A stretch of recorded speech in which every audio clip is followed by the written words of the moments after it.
ঘরে প্রবেশ করার সময় এই ভুলগুলি কখনো করবেন না, তাহলে আপনার জীবন থেকে, আপনার পরিবার থেকে দুঃখ দুর্দশা কোনোদিন যাবে না। গত 3-4 দিন আগে কুমিল্লা থেকে এক মহিলা আমাকে অনেক দিন ধরে ফোন করতেছে, তা আমার ব্যস্ততার কারণে আমি ফোন ধরতে পারতেছি না। তো একবার তার ফোনটা আমি রিসিভ করলাম, ধরলাম। তো তিনি আমাকে বলছেন যে হুজুর, আমার হাজবেন্ড বিদেশ থাকে, অনেক টাকা সে ইনকাম করে, কিন্তু আমাদের পরিবারে কখনো অভাব অনটন দূর হয় না। মানে যেই জায়গায় টাকা লাগার কোনো দরকারই ছিল না, হঠাৎ করে সেই জায়গায় টাকা লেগে যাচ্ছে, এমন হয়ে যায়। এমন অনেক সময় হয় কিন্তু আমাদের পরিবারে। কিন্তু প্রিয় ভাইয়েরা আমার, আপনি বুঝতে পারতেছেন না যে কি কারণে আপনার পরিবারে বারাকা নাই।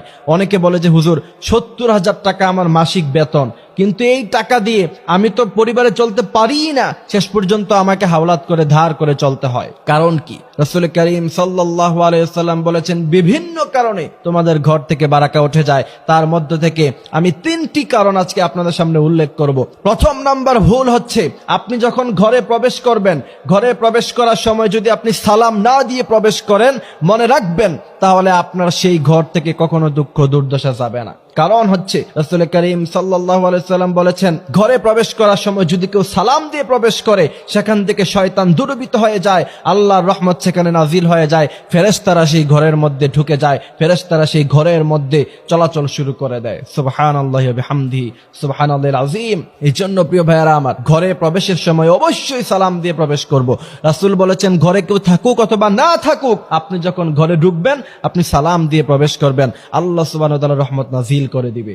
সুবহানাল্লাহি ওয়া বিহামদিহি সুবহানাল্লাহিল আযীম। দ্বিতীয় নাম্বার, ঘরের দরজা বন্ধ করার সময় আউযু বিল্লাহি মিনাশ শাইতানির রাজিম পড়ে তারপর ঘরের দরজা বন্ধ করবেন। তার কারণ হলো, আমরা সাধারণত ঘরের দরজা বন্ধ করি, চোর ডাকাত আমাদের ঘরে ঢুকতে পারে না, শয়তান কিন্তু ঠিকই ঢুকে। রাসূলের হাদিস থেকে নেন, যদি আপনি ঘরের দরজা বন্ধ করার সময় আউযু বিল্লাহি মিনাশ শাইতানির রাজিম পড়েন সাথে সাথে, তাহলে চোর ডাকাত যেমন আপনার ঘরে ঢুকতে পারবে না, শয়তান এবং জিন্নাতও আপনার ঘরে ঢুকতে পারবে না। সুবহানাল্লাহি ওয়া বিহামদিহি সুবহানাল্লাহিল আযীম।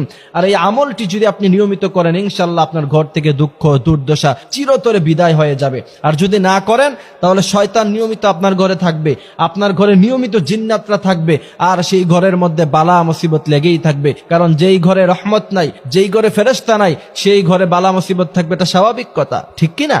এই জন্য প্রিয় ভাইয়েরা আমার, আমরা ঘরের দরজা বন্ধ করার সময় অবশ্যই আউযু বিল্লাহি মিনাশ শাইতানির রাজিম পড়ব। তৃতীয় নাম্বার ভুল হচ্ছে, ঘরের মধ্যে আমাদের অনেকের ওয়াশরুম আছে, অ্যাটাচড বাথরুম আছে না নাই? বেশিরভাগ শহরের ঘরে, এখন তো অবশ্যই গ্রামেও অ্যাটাচ বাথরুম ইউজ করে মানুষ। সেক্ষেত্রে ওয়াশরুম থেকে যখন বের হবেন, ওয়াশরুমের দরজাটা আপনি কিন্তু লাগিয়ে দিবেন। কারণ রাসূল করিম সাল্লাল্লাহু আলাইহি ওয়াসাল্লাম হাদিস থেকে স্পষ্ট পাওয়া যায়, এই ওয়াশরুমের মধ্যে, বাথরুমের মধ্যে